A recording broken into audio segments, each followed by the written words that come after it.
నమస్కారం.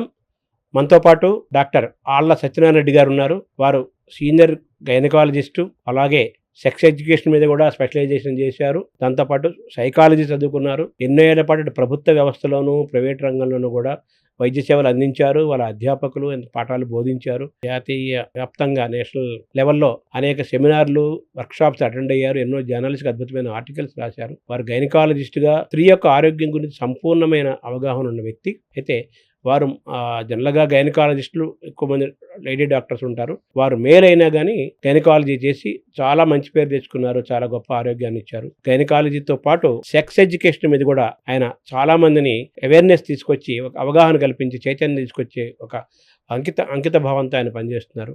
అటువంటి డాక్టర్ ఆళ్ల సత్యనారాయణ రెడ్డి గారిని అడిగి సెక్స్ ఎడ్యుకేషను, స్త్రీ పురుష సంబంధాలు, అలా ఇవన్నీ కూడా మనం తెలుసుకునే ప్రయత్నం చేద్దాం. నమస్కారం. నమస్కారం. మామూలుగా మనం ఆది మానవ దశ నుంచి స్త్రీ పురుషులు, మగవాళ్ళు, మనం స్త్రీ పురుషులు అంటే మనుషుల దగ్గరకు వస్తాయి. అవి ఆ బంధం మనిషి మగవాళ్ళ అంటే ఆడవాళ్ళకి ఆకర్షణ, ఆడవాళ్ళ పట్ల మగవాళ్ళకి ఆకర్షణ చాలా సహజమైన ప్రక్రియ. స్నేహం ఉంటుంది, ప్రేమ ఉంటుంది, అలాగే సెక్స్ కూడా చాలా ఇంపార్టెంట్. అది లేకపోతే పుట్టుక లేదు, జనరేషన్స్ లేవు, ఇంత లక్షల జనాభా లేరు. దాని పట్ల అవగాహన అనేది లేదు అని ఇప్పటికే అంటున్నారు. ఇంత ఎడ్యుకేషన్ పెరిగింది, చాలామంది చదువుకుంటున్నారు, అలాగే అర్బనైజేషన్ పెరిగింది, టెక్నాలజీ పెరిగింది, అన్నీ పెరిగినాయి. కానీ ఇప్పటికీ చాలామంది డాక్టర్లు, ఏ డాక్టర్ అయినా సరే, వాళ్ళు ఏమంటున్నారంటే ఇప్పటికీ సెక్స్ పట్ల అవగాహన లేదు. అదే చిన్నపిల్లలకు, వయసులో ఉన్న వాళ్ళకే కాకుండా పెద్దవాళ్ళకు కూడా సెక్స్ పట్ల అవగాహన అందరికీ కలగాలి అని అంటున్నారు, కానీ కలగట్లేదు. సో సెక్స్ ఎడ్యుకేషన్ అనేది చాలా ఇంపార్టెంట్ అని అంటున్నారు. చాలా కాలం వింటున్నాం, ఇప్పుడు పెరుగుతోంది. ఇప్పుడు మీరేమంటారు డాక్టర్ గారు, సెక్స్ ఎడ్యుకేషన్ అవసరమా అసలు? సెక్స్ ఎడ్యుకేషన్ అందరికీ అవసరమే. మిగతా వాటి ఏ విధంగా తెలుసుకుంటారో, మనం ఎట్లా చూస్తామో తెలుసుకుంటాం, ఎట్లా మాట్లాడతామో, ఎట్లా మాట్లాడాలో కూడా నేర్చుకుంటాం. ఎవరిని చూసి?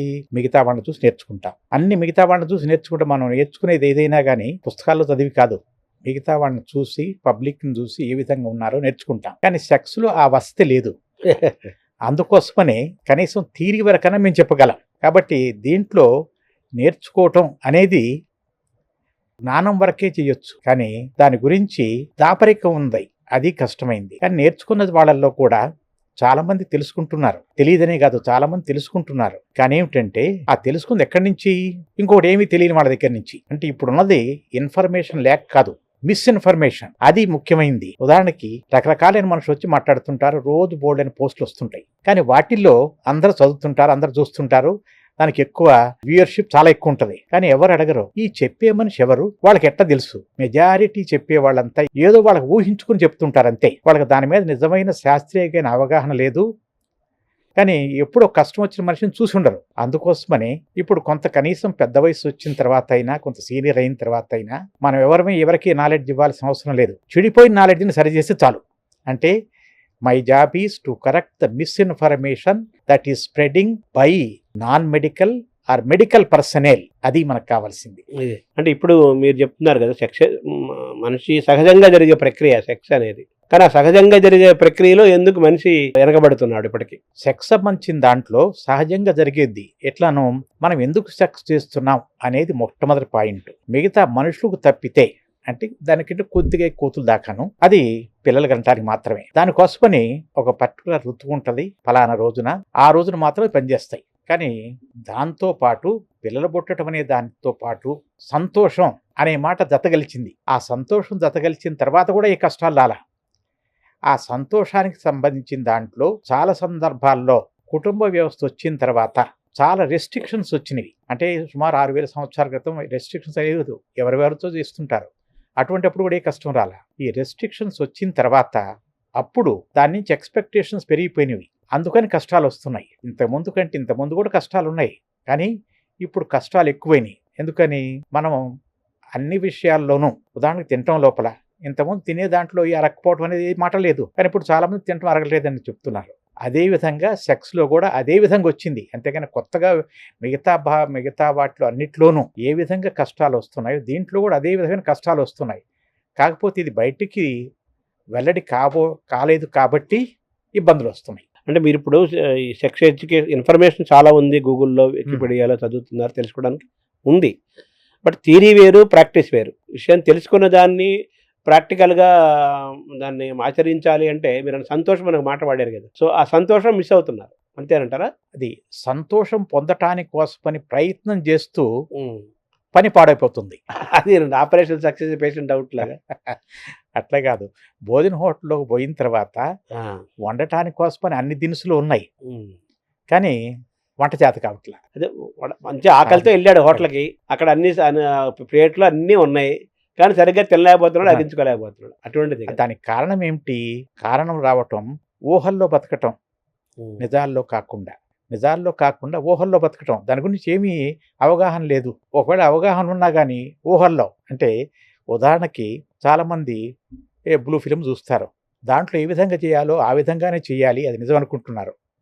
కానీ ఆ విధంగా చేయటం అసంభవమైన పని తెలుసుకోవట్లా. ఒక బాలయ్య బాబు గారి సినిమాలో చూస్తూ 40 మందిని కొడతాడు, కానీ నిజ జీవితంలో మనం 40 మందిని కొట్టడానికి పోము.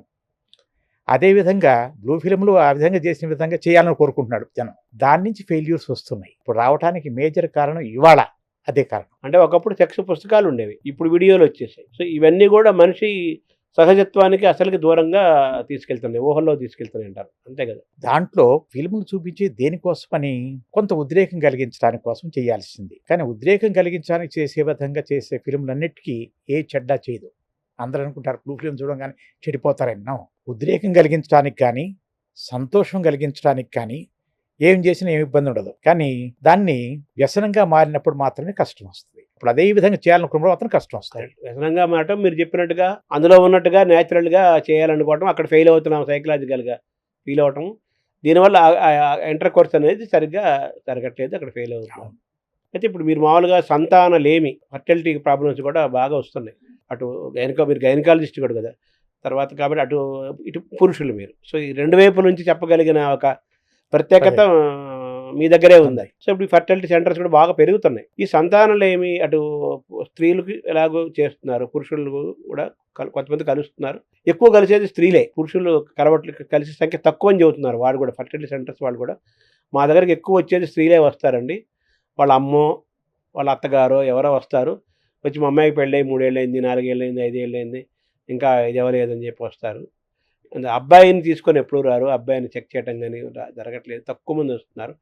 మేమే అలా కాదమ్మా, అబ్బాయిని కూడా స్టడీ చేయాలి, టెస్ట్ ఇద్దరిని చూసి చెప్పాలంటాం మేము అంటున్నారు. సో మీరు గైనకాలజిస్ట్ గాను, ఒక సెక్స్ ఎడ్యుకేషన్ స్పెషలిస్ట్ గాను, దీన్ని ఈ సంతానలేమి, ఇది ఈ పొటెన్షియాలిటీ లేకపోవటం, అదే ఈ దాని ఏమంటారు ఫర్టిలిటీ సరిగ్గా లేకపోవడానికి కారణాలు ఏంటంటారు పురుషుల్లో? అంటే సెక్స్ చేయటం వేరు, ఫర్టిలిటీ వేరు. పిల్లలు కలిగించడానికి కోసమని గొప్ప శక్తిమంతులు కావాల్సిన అవసరం లేదు. సెక్స్ లోపల సెక్స్ బాగా చేసేవాళ్ళు పిల్ల పుట్టాలని లేదు, పిల్లలు పుట్టిన వాళ్ళు సెక్స్ బాగా చేస్తారని లేదు.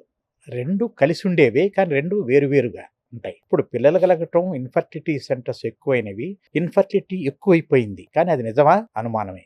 ఏమిటంటే ఇన్ఫర్టిలిటీ లోపల 2 రకాలు ఉంటాయి. ఒకటి వాడు కావాలని ఇన్ఫర్టిలిటీ తీసుకోవటం, రెండోది వాడు కావాలని పిల్లలు కావాలనుకున్నా ఇన్ఫర్టిలిటీ, పిల్లలు కలగకపోవటం. రెండింటినీ కన్ఫ్యూజ్ అవుతుంటారు పబ్లిక్ అంతా. ఉదాహరణకి పెళ్ళైన తర్వాత కొన్నాళ్ల పాటు మాకు పిల్లలు వద్దనుకుంటారు, వద్దనుకుని జాగ్రత్తలు తీసుకుంటారు. అట్లా 2 ఏళ్ళు గడిచిపోయిన తర్వాత 6 నెలల్లో పిల్లలు కలగకపోతే వెంటనే పరిగెత్తుకొస్తారు. మా పెళ్ళి 2.5 సంవత్సరాలు అంటారు, కానీ నిజంగా వాళ్ళ పెళ్ళి 6 నెలలే. అంతే. చాలా సందర్భాల్లో ఏమిటంటే మామూలుగా జరిగేది, ప్రాక్టీస్లో జరిగేది ఏమిటి, వాళ్ళు పెళ్ళైంది 3 ఏళ్ళు అయింది, మీకు ఇంతవరకు గుడ్ న్యూస్ ఏమిటి ఎదురా అని వాళ్ళ తల్లిదండ్రులు అడుగుతారు. వాళ్ళ ఇంట్లో ఇన్నాళ్ళు మేము వద్దని చేసుకున్నాం అని ఇంట్లో చెప్పలేరు, ఆ ధైర్యం లేదు. వాళ్ళ తల్లిదండ్రులకి ఏమిటి 3 ఏళ్ళు అయింది కదా అంటారు. నిజంగా చూస్తే 6 నెలలే. వాళ్ళిద్దరికి మాత్రం తెలుసు, అది వాళ్ళిద్దరికి తెలుసు, కానీ అది బయట చెప్పలేరు. అవును. అందుకోసం అడావిడి పడతారు.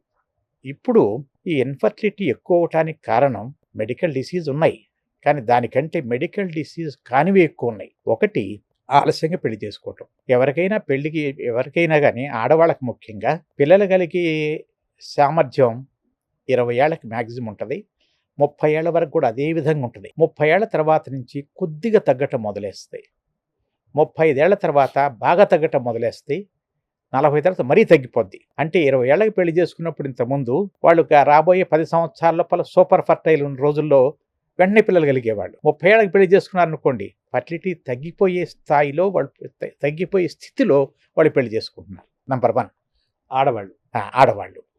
మగవాళ్ళలో పెద్ద తేడా వచ్చినా కానీ, సెక్స్లో తేడా రావచ్చు, కానీ ఫర్టిలిటీలో మగవాళ్ళలో పెద్ద తేడా రాదు వయసు పెరిగిన తర్వాత కూడా.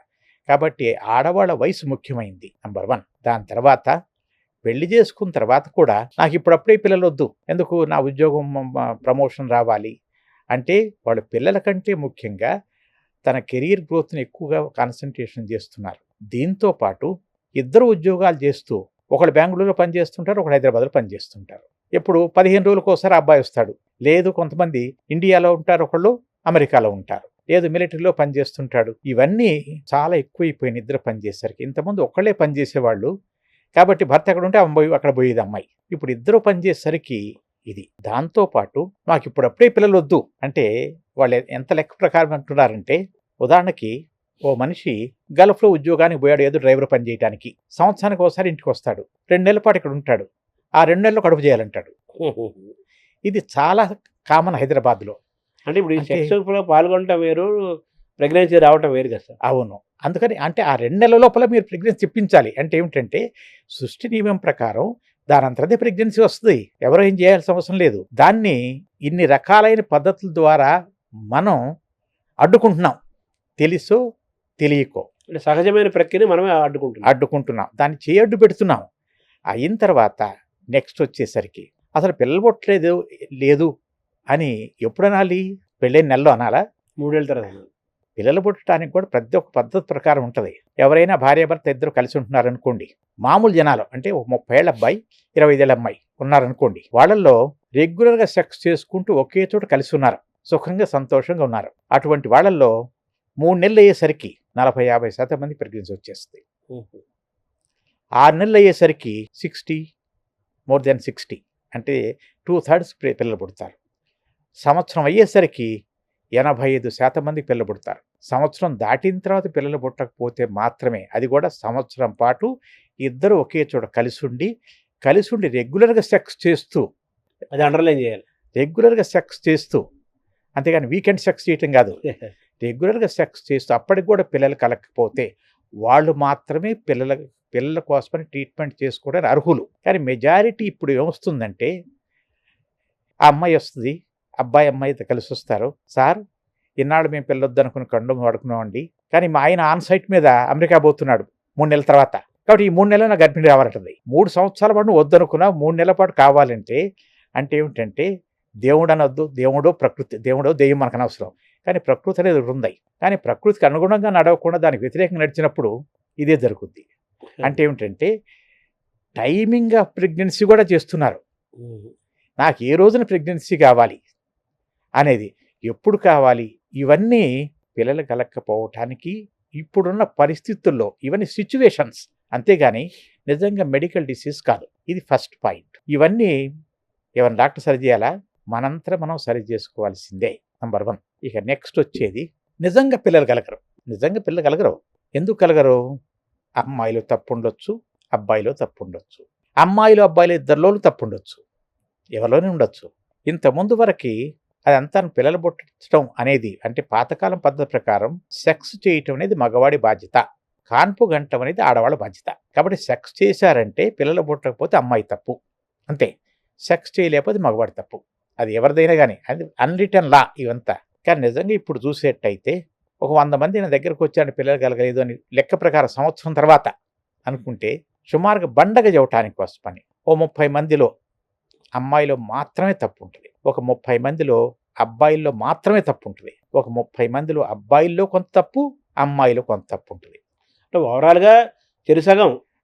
దాని తర్వాత ఒక 10% మందిలో ఏ తప్పు ఉండదు. తప్పు లేదని కాదు, మనం తెలుసుకోలేకపోయాం. అవును. కాబట్టి సుమారుగా చెప్పడానికి ఏమిటంటే, యాజ్ ఆన్ టుడే ఇవాళ మగవాళ్ళల్లో పిల్లలు పుట్టే శక్తి చాలా తగ్గిపోయినట్లు లెక్క గత 50 సంవత్సరాలు.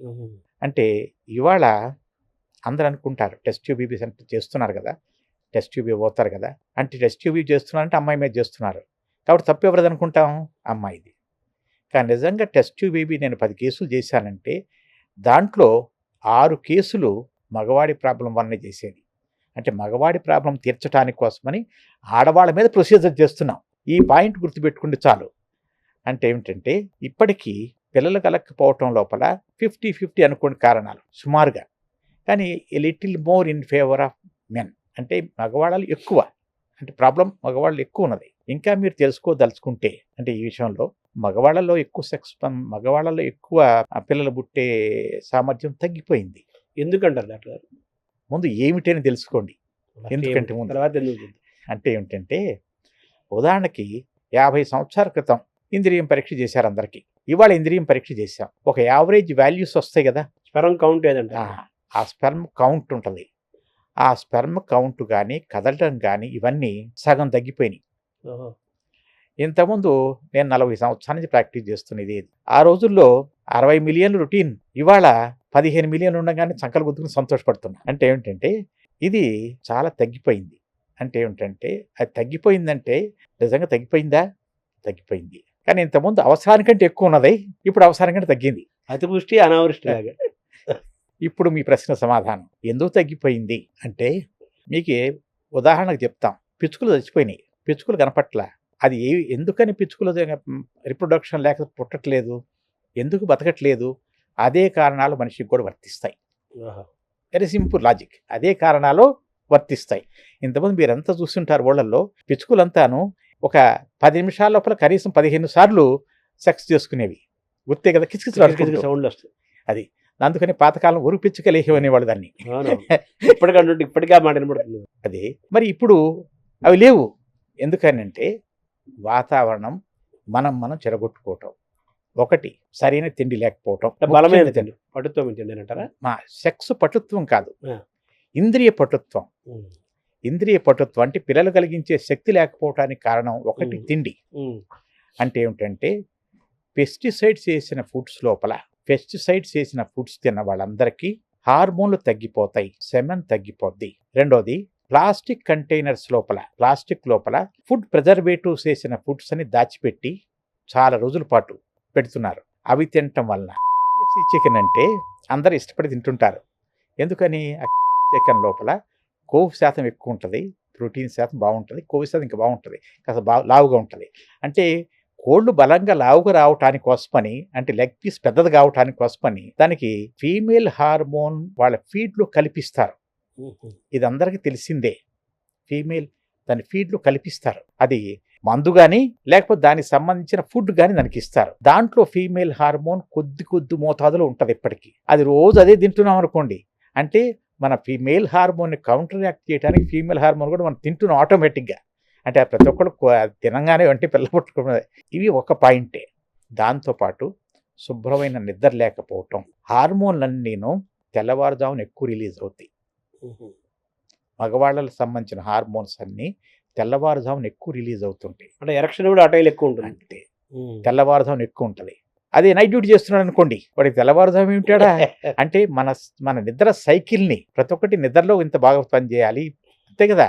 ఒక సిస్టమ్ బాగా పనిచేయాలంటే ఒక టైంలో పనిచేస్తాయి. అది తప్పితే మిగతా చోట చేస్తున్నారు, వాళ్ళందరూ తగ్గుద్ది. దాంతోపాటు కెమికల్స్ ఎక్స్పోజర్, చాలా కెమికల్స్ అంతాను మనం రసాయనాలు బోర్డంత పీలుస్తున్నాం, అవన్నీ చెడగొట్టేవే. ఇవి మనం తినే దాంట్లోనూ తాగే వాటిలోనూ. దానికంటే ఫిజికల్ ఎక్సర్సైజ్ లేకపోవటం, ఇక అండర్వేర్లు టైట్గా వేసుకోవటం. అంటే ఏమిటంటే ఇంద్రియం ఎక్కడ తయారవుద్ది? వృషణాల్లో తయారవుద్ది. దానికి ఉరిబిగిచ్చేసి టైట్ కట్టేసాం, దానికి గాలి తగలటల్లా, వేడి ఎక్కువైపోయింది, వేడి ఎక్కువైపోయి లోపలనే చచ్చిపోతున్నాయి. ఇది ఎంత సింపుల్ మ్యాటర్ అనిపిస్తుంది, కానీ అన్నిటికంటే ముఖ్యమైన మ్యాటర్ ఇదే. ఇవన్నీ అవాయిడబుల్ థింగ్సే నేను చెప్పింది ఇప్పటిదాకా. అన్ని ఆచరణ మనం సరి చేసుకోగలిగే శక్తిని మాత్రమే చెప్పాను. ఇక నెక్స్ట్ వచ్చేసరికి జబ్బులు తర్వాత వస్తాయి ఇవన్నీ. అంటే పబ్లిక్ చెప్పాల్సింది వాళ్ళు సరి చేసుకోలేంది. జబ్బులు ఉన్నాయి, దాన్ని నేనున్నా, డాక్టర్ ఉన్నాడుగా.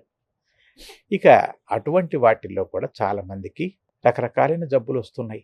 హార్మోన్ సంబంధించిన జబ్బులు వస్తున్నాయి, షుగర్ వస్తుంది, బీపీలు వస్తున్నాయి, ఒబిసిటీ ఉన్నది.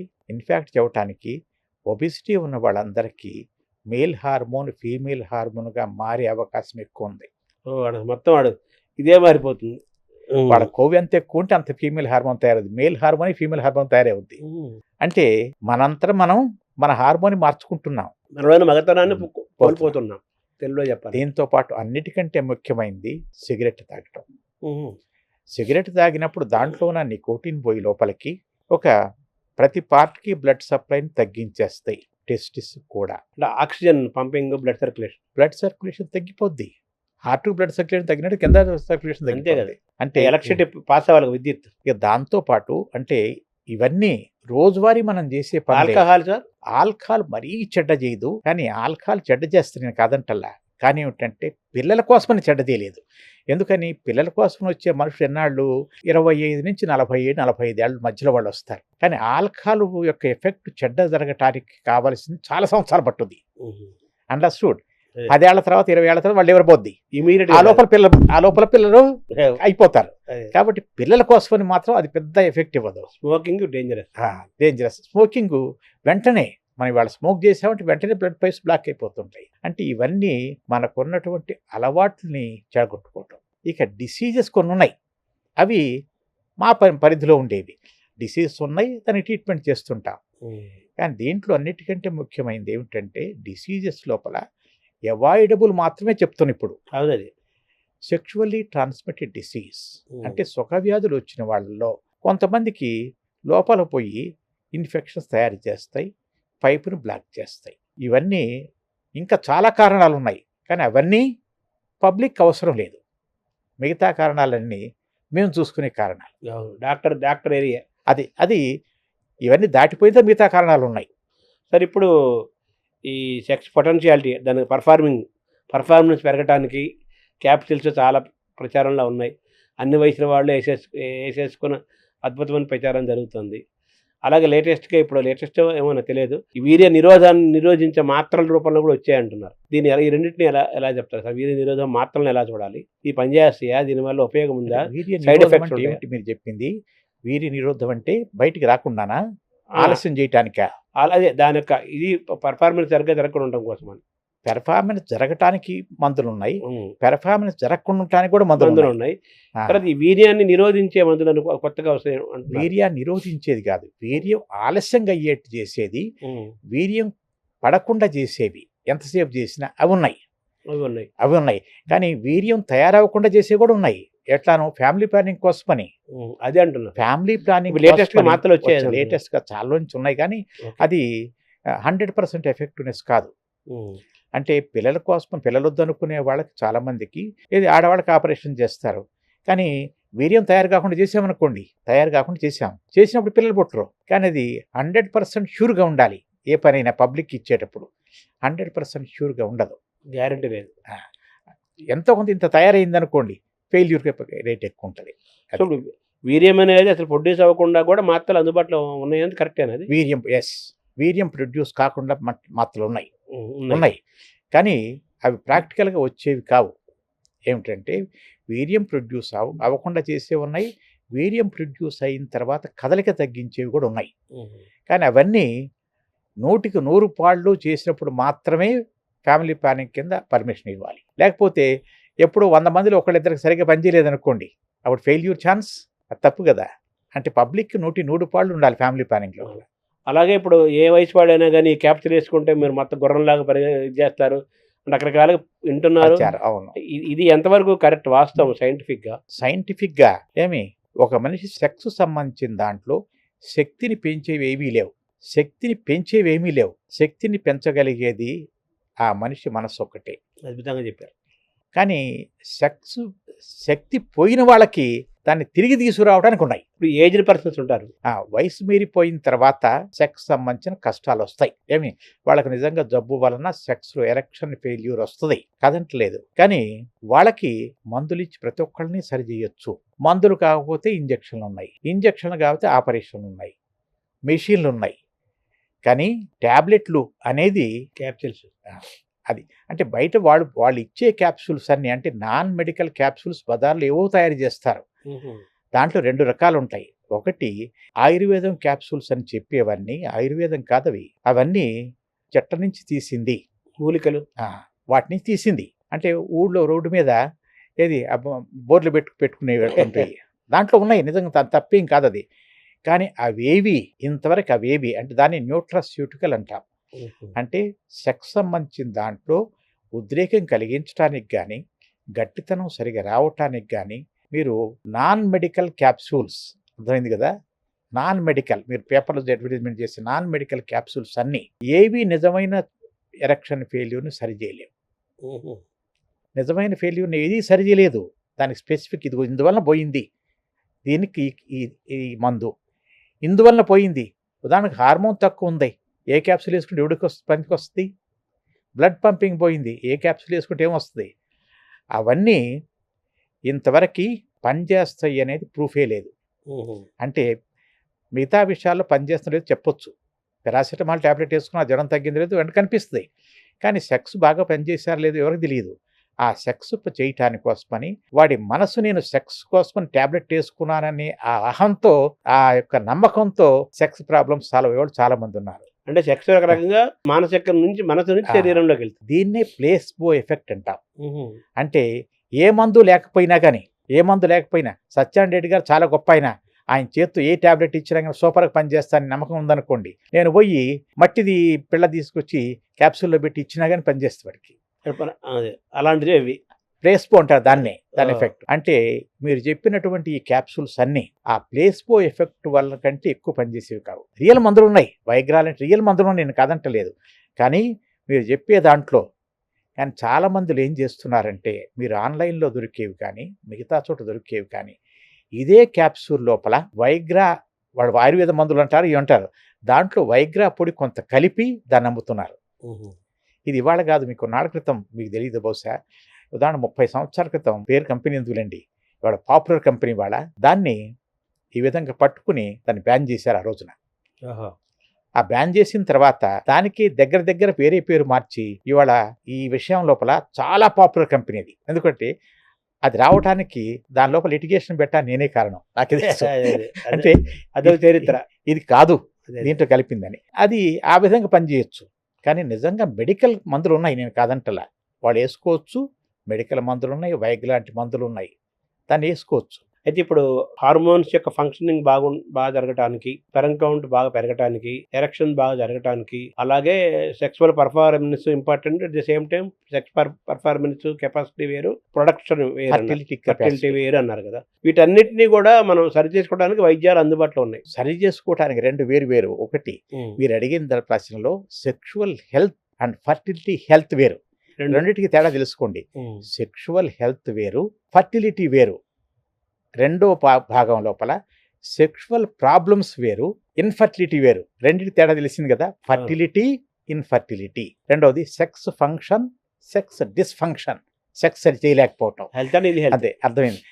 హెల్త్, ఇల్ హెల్త్ అంటే ఇప్పటిదాకా మీరు చెప్పింది సెక్షువల్ హెల్త్ పెంపొందించుకోవటానికి కోసం ఇవన్నీ ఉన్నాయి కాదంట. ఇప్పుడు చేసిన లైఫ్ స్టైల్ కానీ ఏ విధంగా చెప్పాను ఇందాక, అవన్నీ సెక్స్ హెల్త్ని మనకు చెడిపోకుండా ఉండటానికి కోసం చేసుకునేవి.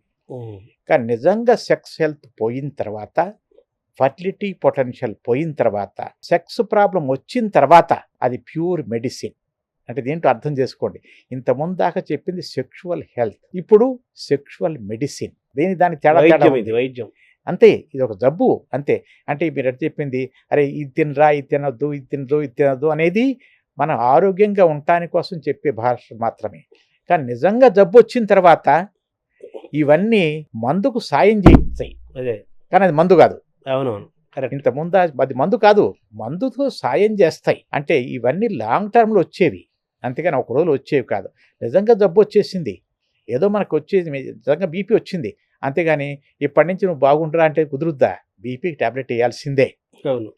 అదేవిధంగా సెక్స్ సంబంధించిన దాంట్లో కూడా ఇవాళ సెక్స్ సంబంధించిన దాంట్లో ఒక మనిషికి కష్టం వచ్చింది, ఒక మనిషి ఎరెక్షన్ ఫెయిల్యూర్ వచ్చింది, మరీ తొందరగా ఎజాక్యులేషన్ చేస్తున్నాడు అనే మాటలు వస్తే దాంట్లో స్పెసిఫిక్ ట్రీట్మెంట్ చేయాల్సి ఉంటాం. మీకు అందరికీ బయట కనిపించే తెలిసేది ఇవే. కానీ నిజంగా అయితే మీకు కనిపించేవి కాదు. నిజంగా అయితే ఒక మనిషికి ఏదో క్యాన్సర్ వచ్చింది, కరెంటు పెట్టారు, కీమోథెరపీ చేశారు, ఒక ఆపరేషన్ చేశారు, ఒక డిసీజ్ వచ్చింది, డయాబెటీస్ వచ్చింది, దాంతోపాటు కిడ్నీలు చెడిపోతాయని తెలుసు, దానికంటే ముందు టెస్టిస్, పెనిస్ చెడిపోద్ది.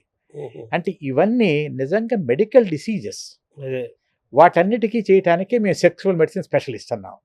రెండు వేరు. ఇప్పటిదాకా చేసిన పేషెంట్కి ఇచ్చే సలహాలు వేరు, ఈ డిసీజ్ వేరు, డిసీజ్ ట్రీట్మెంట్ వేరు. దీనికి స్పెసిఫిక్ మెడికల్ ట్రీట్మెంట్స్ ఇవ్వాల్సిందే. మీరు ఇవన్నీ చెప్పినవన్నీ దీనికి అదనంగా అంటే మందు వేసుకుంటూ పచ్చయం చేయమంటారు చూసారా, అదే విధంగా. సో ఇప్పుడు మామూలుగా మనకు రకరకాల సెక్షువల్ మెడిసిన్ అనేది ఇప్పుడు ఇంప్రూవ్ అవుతుంది కదా. సెక్షువల్ మెడిసిన్ ఇంతవరకు ఒక స్పెసిఫిక్ సబ్జెక్టుగా లేదు ఎక్కడ, అదే అంటున్నాను, ఇంతకు ముందు వరకు. కానీ 10 సంవత్సరాల క్రితం సెక్షువల్ మెడిసిన్ అనేది యూరోప్లో ఒక స్పెషలైజేషన్ వచ్చేసింది. దాన్ని సెక్షువల్ స్పెషలైజేషన్ వచ్చింది. దానికి మామూలుగా అందరూ ఎఫ్ఆర్సిఎస్ అని చెప్తుంటారు, ఎఫ్ఆర్సిపి అని. అటువంటిది ఎఫ్ఈసిఎస్ఎం అనే ఒక సెక్షువల్ మెడిసిన్ స్పెషల్ కోర్స్ ఉన్నది. అది రికగ్నైజ్ ఆల్ ఓవర్ యూరోప్. అంటే ఇండియాలో కూడా మేము ఒక 25 మంది ఉన్నాం అట్లా స్పెషలైజేషన్ చేసి వచ్చిన. మీరు చేశారు కదా సార్? నేను చేశాను. అది స్పెషలైజేషన్ కోర్స్ అది. అట్లా కాకుండా అంత స్పెషలైజేషన్ అంటే ఏదో కాంప్లికేటెడ్ కేసులు చేయడానికి పనికొస్తాయి. కానీ మెజారిటీ రోజువారీ ఉండే కష్టాలన్నిటికీను ఒక ఎంబీబీఎస్ డాక్టర్కి కొద్దిగా కనుక ఒక సంవత్సరం పాటు కనుక మనకు అలవాటు చేసి ఒక కోర్సు కనుక తయారు చేస్తే వాళ్ళందరినీ మందులు మామూలు వాటికి అంటే జనరల్ ప్రాక్టీషనర్ దానికి సెక్స్ మెడిసిన్ ఎడిషనల్ క్వాలిఫికేషన్గా తయారు చేయొచ్చు. అటువంటిది ఇంతవరకు ఒక సిస్టమేటిక్గా రాలేదు. రావాల్సిన అవసరం చాలా ఉంది కదా. రావాల్సిన అవసరం ఉంది. దాన్ని తయారు చేయటానికి కోసమని ప్రస్తుతం నడుస్తుంది. మేము రాస్తున్నాం. గత 3 సంవత్సరాల్లో 3 పుస్తకాలు దాని గురించి రాసాం. సిలబస్ తయారు చేసాం. ఇప్పుడు అటువంటిది ఒక college of sex medicine, Indian college of sex medicine తయారు కాబోతుంది. ఇంకా ప్రిలిమినరీ స్టేజ్లో ఉంది. అంటే అది ఎవరికి ప్రభుత్వం తీసుకొస్తుంది సార్? ప్రభుత్వం తీసుకురాదు. ప్రభుత్వానికి ఇంతవరకు సెక్స్ మెడిసిన్ అనేది ఒక సబ్జెక్టుగా ప్రభుత్వం ఇంత గుర్తించలేదు. ఇప్పుడు మెడికల్ కౌన్సిల్ గుర్తించలేదా? లేదు. WHO గుర్తించలేదా? సెక్షువల్ హెల్త్ గుర్తించింది, సెక్షువల్ మెడిసిన్ గుర్తించాల. అంటే ఉదాహరణకి నేను క్వాలిఫైడ్ సెక్షువల్ మెడిసిన్ స్పెషలిస్ట్ని. అవును. దాంట్లో PhD చేశా. అయినా కానీ నేను సెక్షువల్ మెడిసిన్ స్పెషలిస్ట్ అని చెప్పుకోవటానికి మెడికల్ కౌన్సిల్ ఒప్పుకోదు. డిగ్రీలు, సర్టిఫికేట్లు ఇవన్నీ నేను యూరోప్లో నన్ను స్పెషలిస్ట్ ఒప్పుకుంటారు, ఒప్పుకోరు.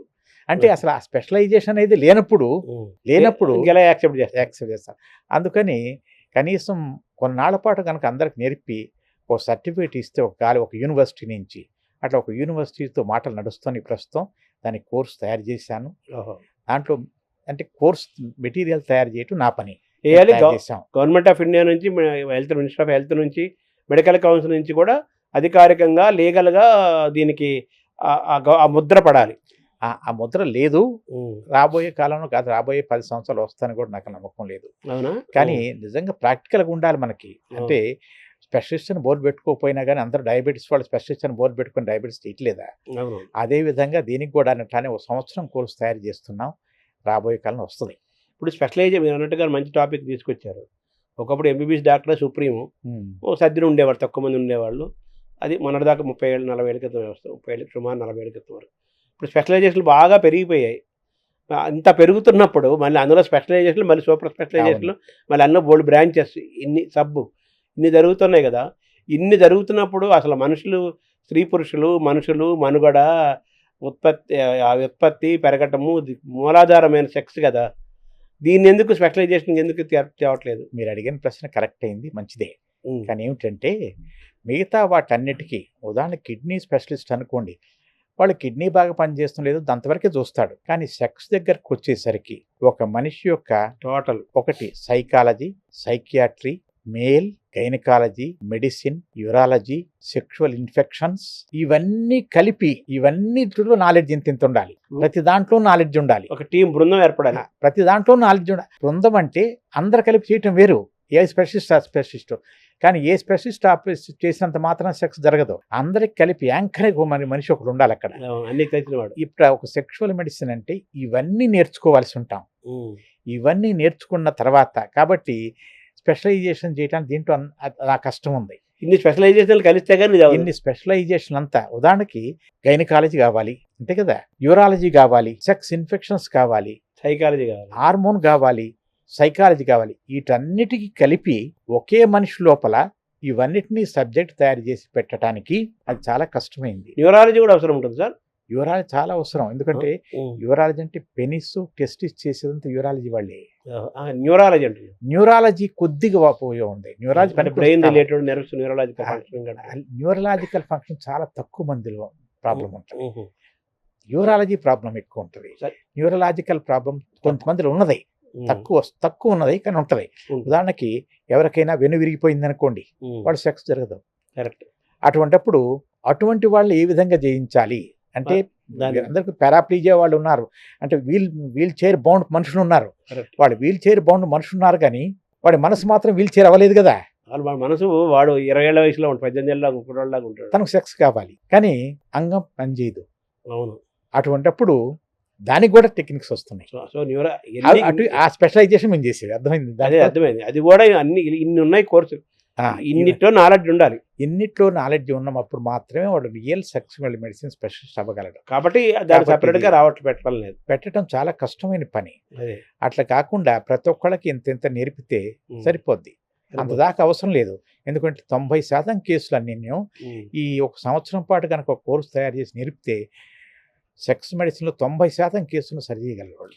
సరే, ఇప్పుడు ఈ షుగరు, ఈ డయాబెటిక్ పెరుగుతున్నారు, ఒబిసిటీ పెరుగుతున్నారు, అలాగే ఈ హైపర్ టెన్షన్ ఉన్న వాళ్ళు చిన్న వయసులో ఉంటుంది, పెద్దవాళ్ళు కాదు, యంగ్స్టర్స్ కూడా చిన్న వాళ్ళకి కూడా షుగర్లు వచ్చేస్తున్నాయి, బీపీలు వచ్చేస్తున్నాయి, హార్ట్ ప్రాబ్లమ్స్ వచ్చేస్తున్నాయి, చాలా జరుగుతున్నాయి కదా.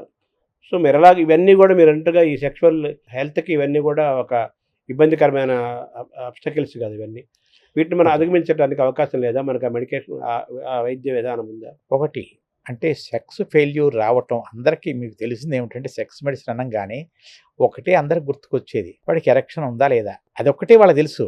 కానీ సెక్స్ మెడిసిన్ అంటే అదొక్కటే కాదు, చాలా ఉంటాయి. అంటే ఎట్లానంటే అందరికీ తొందరగా వీర్యం విడుదలైందని కొంతమంది వస్తారు. ఇవన్నీ రోజువారీ అందరికి తెలిసినవే, కానీ దీంట్లో చాలా కష్టమైనవి. ఇవన్నీ రొటీన్ కేసులు, కానీ దీనికంటే ముఖ్యమైనవి చాలా ఉన్నాయి. అంటే ఓ మనిషికి ఎంత చేసినా వీర్యం విడుదల కావట్లా. ఒక సైకియాట్రీ మనిషి ఉన్నాడు, పిచ్చి షైజోఫ్రియా మనిషి ఉన్నాడు, వాడు పెళ్లి చేసుకోవాలి లేదా?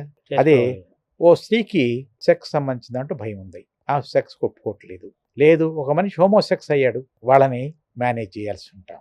అదేవిధంగా ఆ పార్ట్లో క్యాన్సర్ వచ్చింది, ఏం చేయాలి అంటే అందరికీ తెలిసింది కామన్గా పబ్లిక్లో నానుడు వచ్చే వాటిలో ఎరక్షన్ ఒకటే అంటారు, అది ఒక్కటే అంటారు అంతే. కానీ ఆ ఒక్కటికి తెలుసు, దానికి సంబంధించిన వయగ్రా అనే మాట ఒకటే తెలుసు, ఈ రెండే తెలుసు జనాలందరికీ. కానీ ఆ రెండు యూజ్ కంటే మిస్యూజ్ ఎక్కువ ఉంది. కాబట్టి ఇటువంటి వాటన్నిటికీ అంటే మీరు చెప్పిన అన్నీ చూసారా, ఒబిసిటీ, డయాబెటీస్, హైపర్ టెన్షన్, ఏమి ప్లస్ అన్నిటికంటే ముఖ్యం సెడెంటరీ లైఫ్. అంటే మనం చురుగ్గా పని చేయకపోవటం, ఫిజికల్గా పని చేయకపోవటం, వీటన్నిటినీ మించింది అది. ఫిజికల్ యాక్టివిటీ లేకపోవటం అన్నిటికంటే ముఖ్యమైంది. వెరీ సింపుల్, చిన్న ఉదాహరణ చెప్తా.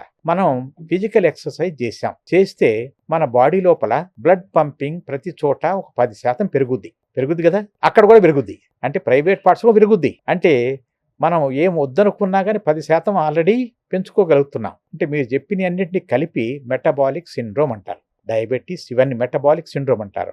ఈ మెటబాలిక్ సిండ్రోమ్ లోపల సెక్స్ ప్రాబ్లమ్స్ చాలా చాలా ఎక్కువ వస్తాయి. దీన్నే మెటబాలిక్ సిండ్రోమ్ చాలా పెద్దది, ఎక్కువ ఉంటుంది. ఇటువంటి వాళ్ళ ఉదాహరణకు చెప్పడానికి డయాబెటీస్ అనుకోండి, ముఖ్యంగా డయాబెటీస్ గురించి చెప్తున్నాను. ఏమిటి, షుగర్ ఉన్న వాళ్ళల్లో సెక్స్ సంబంధించిన కష్టాలు వస్తాయి. ఎంతమందికి? అందరికీ, ఎవరు ఎక్సెప్షన్ కాదు. కంట్రోల్లో ఉన్న వాడికి 20 ఏళ్ల తర్వాత 25 ఏళ్ల తర్వాత ఎప్పుడో ఆలస్యంగా వస్తాయి.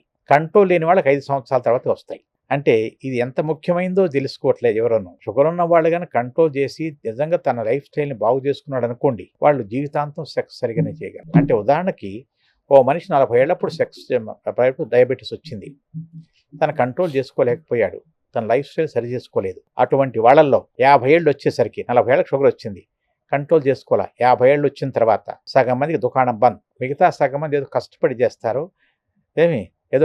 చేస్తారు. ఇది సత్యమైన మాట, దాన్ని ఎవరూ అధిగమించలేరు. అదే షుగర్ని కంట్రోల్ చేసుకుంటూ తన లైఫ్ను బాగు చేసి కొలెస్ట్రాల్ తగ్గించేసుకుని చెడు అలవాట్లు లేకుండా ఉన్నాయనుకోండి, అప్పుడు కూడా వస్తాయి, కానీ మేనేజబుల్ లిమిట్స్లో ఉంటాయి. అట్లా వచ్చిన వాళ్ళందరికీ నిజంగా చేయాలనుకున్నప్పుడు ప్రతి ఒక్క మనిషికి సరి చేయగలం. ఏ ఏజ్ వరకు దాన్ని అలా మెయింటైన్ చేస్తారు? చెప్పినట్టుగా షుగర్ని మెయింటైన్ చేసుకో, ఏ వయసు అయినా బతికున్నంత కాలం, 80 ఏళ్ళకు కూడా ఏ వయసుకైనా సరి చేయొచ్చు. కాకపోతే సరి చేయించుకోవాలనే ఉద్దేశం ఉండాలి. కానీ చాలా మందికి సరి చేయించుకోవాలనే ఉద్దేశం ఉండటం వేరు, అంటే డిజైర్ వేరు, డ్రైవ్ వేరు. సరి చేసుకుందామని ఉద్దేశం ఉంటుంది తప్పితే సరి చేసుకోవడానికి కావలసినటువంటి చురుకుదనం కానీ, ఎందుకంటే ప్రెస్సింగ్ నీడ్ కాదు. పిల్లలు పుట్టారు, ఎవరు దాని మీద తరిమేవాళ్ళు లేరు. అటువంటిప్పుడు ఏముంది లేబ్బా నడవకపోతే ఏమైంది, లేకపోతే నిజంగా కనుక అందరూ కనుక సెక్స్ ప్రాబ్లం ఉన్న వాళ్ళందరూ కనుక డాక్టర్ దగ్గరకు వస్తే నాకు 400 సంవత్సరాల వెయిటింగ్ లిస్ట్ ఉంటుంది. అంతే కదా, చాలా మందికి ఉన్నదే, కానీ చేసుకోరు. ఎందుకని? వాడు కోరికుండా చేసుకోవాలని. కానీ చేసుకోదామని వాళ్ళు షుగరే కంట్రోల్ చేసుకోలేనప్పుడు, షుగర్ అటువంటి తెలిసిన డిసిజన్ కంట్రోల్ చేసుకోవడానికి వాళ్ళ ప్రయత్నం చేయనప్పుడు ఈ ప్రాబ్లం కంట్రోల్ చేసుకోవడానికి వస్తాడని అనుకుంటామా? అదే వాళ్ళు చేయరు. అంటే ఏమిటంటే కోరిక ఉండటం వేరు, కోరిక తీర్చుకోవటానికి కోసమని బలవత్తరమైన డ్రైవ్ అంటాం దాన్ని, డ్రైవ్. ఆ పట్టుదల వేరు. ఆ పట్టుదల బహు కొద్ది మంది మాత్రం ఉంటుంది. హైపర్ టెన్షన్ ఎలా చూడు సార్? హెల్త్, సెక్సువల్ హెల్త్ రెండింటి. హైపర్ టెన్షన్ మరీ చెడ్డది కాదు. హైపర్ టెన్షన్ కొంత చెడ్డదే, కానీ హైపర్ టెన్షన్ సెక్స్ లోపల మరీ చెడ్డది కాదు. డయాబెటీస్ అంత చెడ్డది కాదు, ఒబెసిటీ అంత చెడ్డది కాదు, నో ఎక్సర్సైజ్ అంత చెడ్డది కాదు.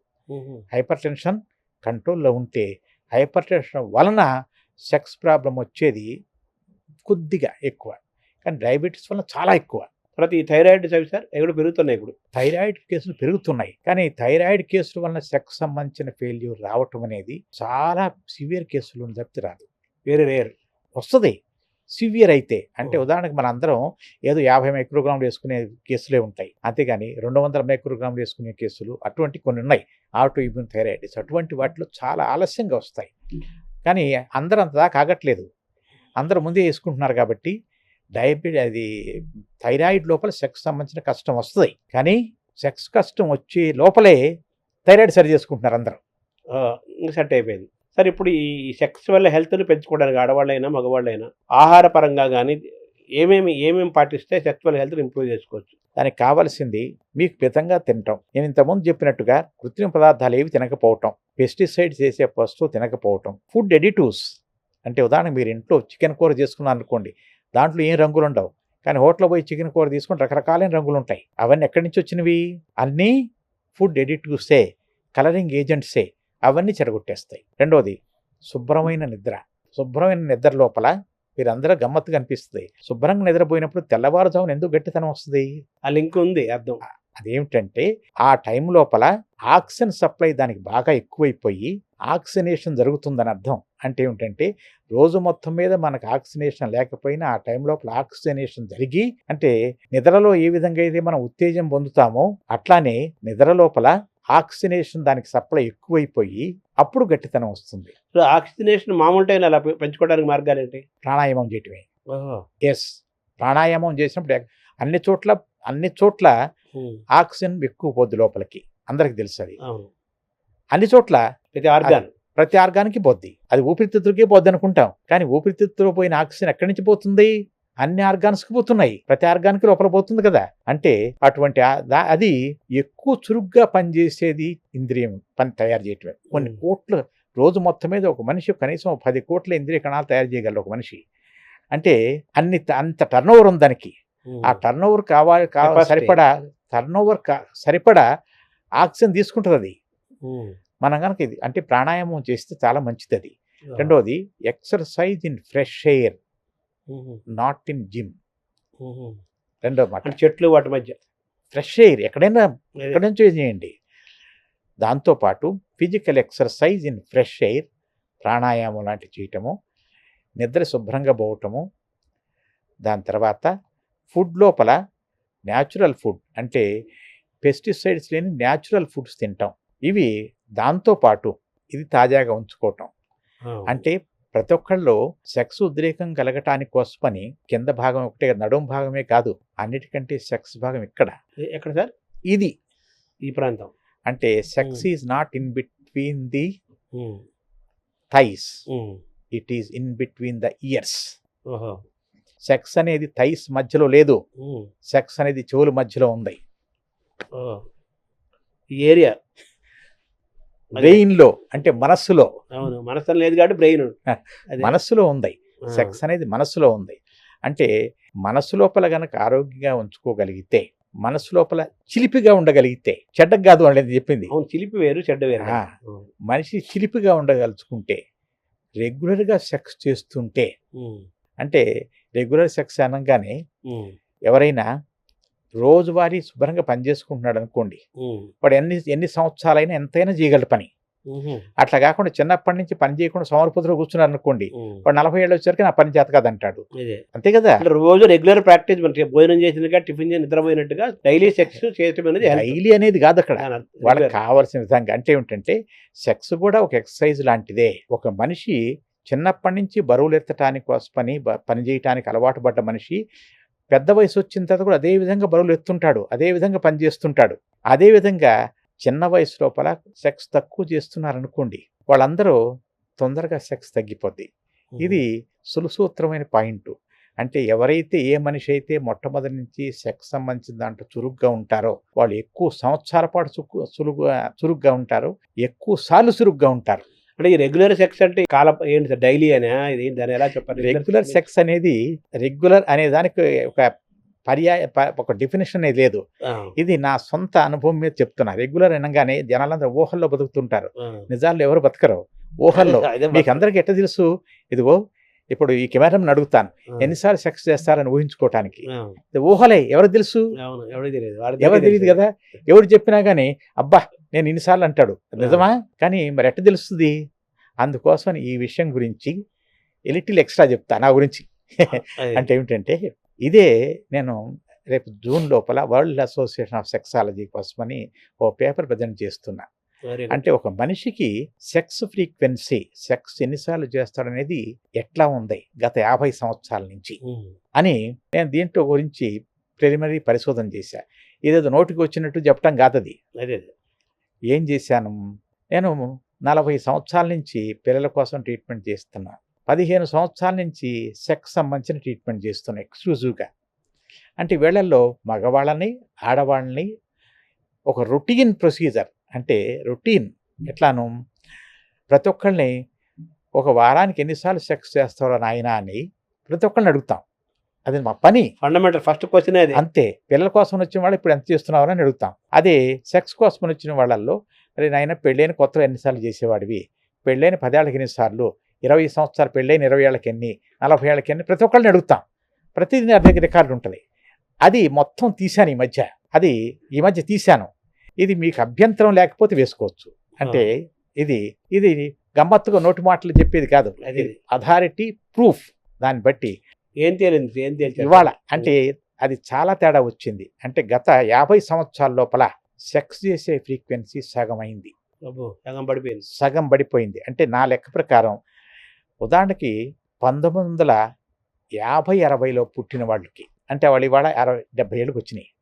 వాళ్ళు పెళ్ళైన కొత్తలో వారానికి 10 సార్లు చేసేవాళ్ళు. అదే 25 సంవత్సరాల వయసు ఉన్నవాడు ఇవాళ వారానికి 6 సార్లు చేస్తున్నాడు.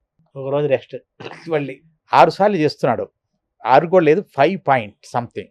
అంటే దగ్గర సగమైంది. అంటే ఇవాళ sex frequency of younger people, కుర్రవాళ్ళల్లో అందరూ అనుకుంటారు సెక్స్లో చురుకుదనం వేసి హుషారు చేస్తున్నారని.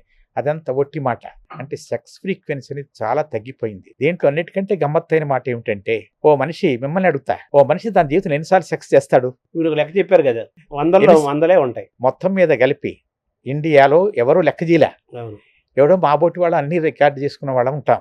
సుమారు ఆన్ యావరేజ్ నా లెక్క ప్రకారం 2800 సార్లు చేస్తాడు అని యావరేజ్.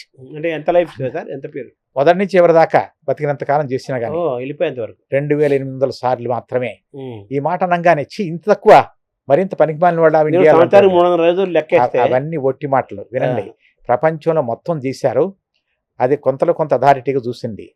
అది 2600 నుంచి 4000 సార్లు మాత్రమే. అంటే ఎంత, ఒక 70 ఏళ్ళు 80 ఏళ్ళ జీవితకాలమా? ఏ వయసు? తన జీవితకాలం మొత్తం పెళ్లి కాకముందు చేసినా, పెళ్ళైన తర్వాత చేసిన జీవితకాలంలో మొత్తం మీద కలిపి.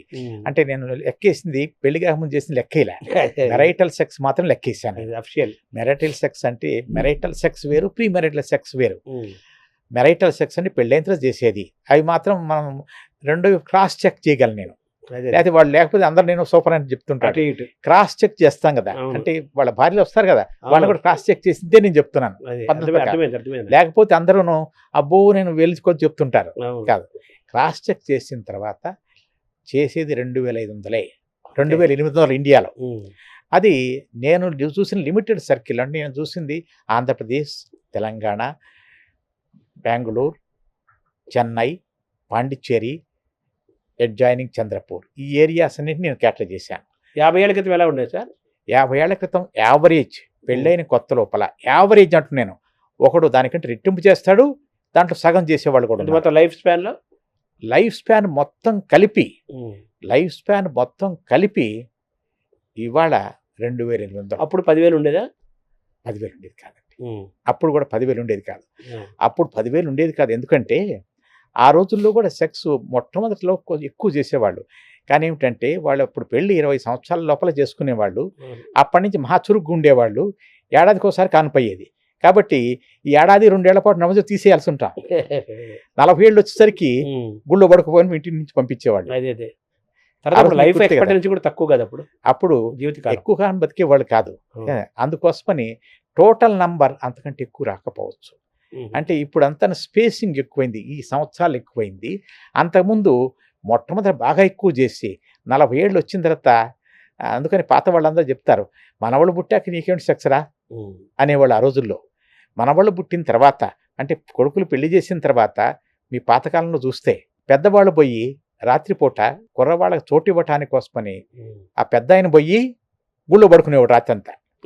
ఎందుకు పడుకునేవాడు మీకు వాళ్ళకి పాప స్వేచ్ఛను ఇవ్వాలని, వాళ్ళకి ప్రైవసీ ఇవ్వటానికి కోసం చేశారు. అంటే అప్పుడు వీడి సెక్స్ లేకుండా పోతుంది. వాడికి భోజనం పెట్టాడు, ఈడిపోతున్నాడు, అంతే కదా. అంటే కాబట్టి నంబర్ సేమ్ అయింది, గుర్తుపెట్టుకున్నారు. అలా తగ్గిపోయింది, అట్లా తగ్గిపోయింది. లేకపోతే వాళ్ళు ఎక్కువ చేస్తున్నారు. అదే కానీ ఇప్పుడు ఏమిటి, మొదటి నుంచి చివరి దాకా తక్కువ చేసుకుంటా వస్తుంది. ఇప్పుడు ఈ మెడికల్ టాబ్లెట్లు, ఇంజెక్షన్స్, అడ్వాన్స్డ్ మెడికల్ దీంతో మనిషి యొక్క లైఫ్ ఎక్స్పెక్టెన్సీ జీవితకాలం పెరిగింది. కానీ తక్కువ పర్ఫార్మెన్స్ తక్కువ. కానీ మీరు అడిగిన ప్రశ్న లోపలే వ్యతిరేకం ఉంది. ఏమిటంటే ఇవాళ ఎన్నిసార్లు చేశారనేది ఎట్లా చెప్పగలం? ఎవడు చెప్తాడు? అది వాడే కాదు. అంటే ఇది ఇవాళ ఎన్నిసార్లు చేశారనేది 50 ఏళ్ల తర్వాత నేను చెప్పాలి.